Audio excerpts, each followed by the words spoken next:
when alcohol becomes the problem and becomes the medicine, you are in real trouble. Because that's when you go from heavy drinker to the next stage is heavy drinker with consequences. And then you start to have a drink in the morning because you feel rough, you feel ill. And you can't face the day without a drink. For years I did that. Until eventually 2006, I stopped for 8 years. 2014, I thought I had control again, and I started again. And I couldn't get medication to get off it. So for 5 years, from 2014 to 2019, alcohol was my medicine. Now, what I mean by that is that every day when I got up, I was retired by then, I couldn't function. I couldn't get out of bed without having some sort of alcohol in me. So I used to have a can of Stella or something, or a can of beer next to my bed. I didn't drink spirits or wine. It would have probably been easier if I did, but then again, I might not have been here. I used to have to take a sip of that, a few drinks of that before I got up. And then I sort of stagger to the bathroom. And quite often I was just regurgitate, just be sick. A lot of bile, something, a little bit of blood in it, which was very worrying. But I was so ill I couldn't get to the doctors. I didn't want to go to the doctors. And my life became intolerable. So this self-medication I'd heard of, but I thought I'll never get to that stage. But I was using it to try and feel better. So for 5 years I did that, And it became a bit of a secret drinking thing. So when I was tasked, I used to call it tasked, to go for a family meal or something, I try and position the table I booked as if it was so away from the bar, so I'd sneak around and just sort of go in the loo and have a quick half in between the drinks. Everything became really difficult for me to even attend anything. I didn't drive then, but taxis and parents used to say, why didn't you bring the car? Well, the car's not in service, it needs an MOT. So I always made excuses up, You do as a drinker, you make massive excuses up. Life is an excuse when you're drinking. And I had a few drinks before we went out, because we used to go for Sunday lunch quite a lot. It's quite an early start, isn't it? So I'd try and get up a little bit earlier and have a few cans of beer. And my dad wasn't stupid. I mean, he was ex-copper, so he knows all about drinking. He had a few before he got here. I said, no. I remember one day I felt particularly rough, and I nipped to the loo. He said, you seem to be going to the toilet a lot. He knew what was going on, And I used to hope I could get served quickly during the meal and have this half a beer or something. Somebody used to order a pint and really struggle to drink it in a few seconds, I was a fast drinker, but it was really hard to drink it. And because I'd filled myself up with a drink, I couldn't eat any food. That was all noticed by people as well. So when I got dropped off at home, I always felt a sense of relief to be back in the flat. And then, I can have a night out now, or I can have a night in with lots of beer. And that was my medication. And it would start again. I kept thinking, well, is this medicine doing me any good? Well, it wasn't really, was it? The alcohol wasn't doing me any good. And I always used to think, I wonder if the next day will be any better. I wanted it to be better. I wanted to stop. I couldn't stop because I was frightened of having seizures. I didn't get any help from the GP. Unfortunately, they advised me to go to AA. That the AA wasn't for me. And then to go to self-help groups. But there was no real help offered to me. I used to get this sort of cold shoulder from them.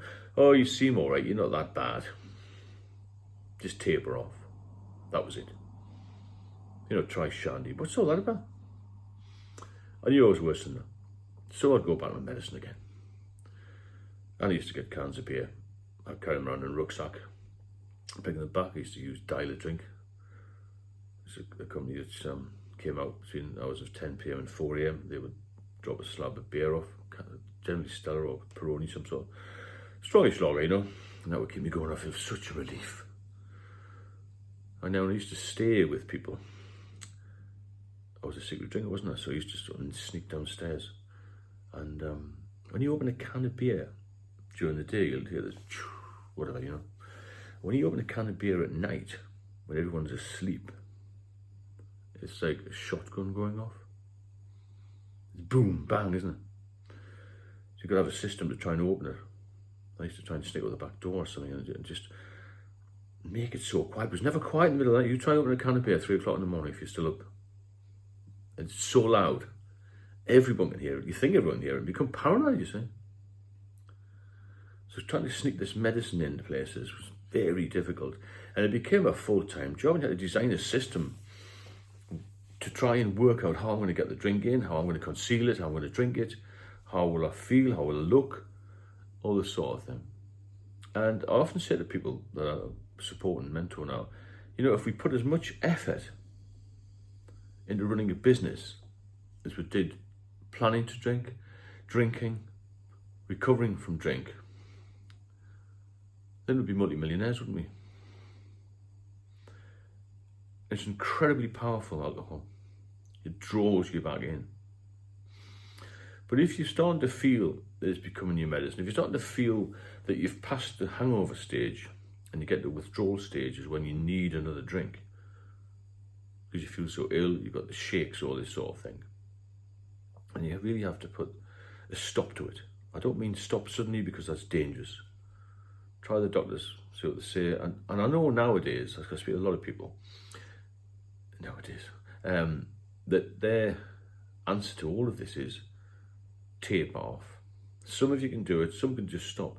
But if you're heavily into it, like I was, you can't just stop because it's very dangerous. It's one of the only drugs where withdrawal can kill you. It's that bad. And it's legal, isn't it? It's everywhere. Everywhere sells alcohol. And it's out there, and it's getting cheaper in the supermarkets. And these Wetherspoons pubs, sometimes $1.50 a pint. It's going back to 1970, isn't it? So be careful, what I'm saying.